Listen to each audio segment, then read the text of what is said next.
Hello everyone, welcome to Online Help Guide. Today in this video, I'm going to show you how to delete photo on hi5. So without any further ado, let's get started. First of all, open hi5 application. Now click on the three horizontal lines in the top left corner. Here, tap on your profile. Now click on the photo that you want to delete.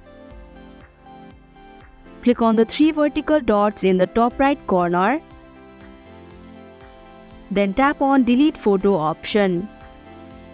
And if you're sure, tap on Yes option. So that is how you can delete photo on hi5 application. Thank you for watching Online Help Guide. Hope this video was helpful. If it was, hit the like button and comment down if you have any questions or feedback. Also, if you are new to our channel, subscribe and hit the bell icon so that you don't miss our upcoming videos.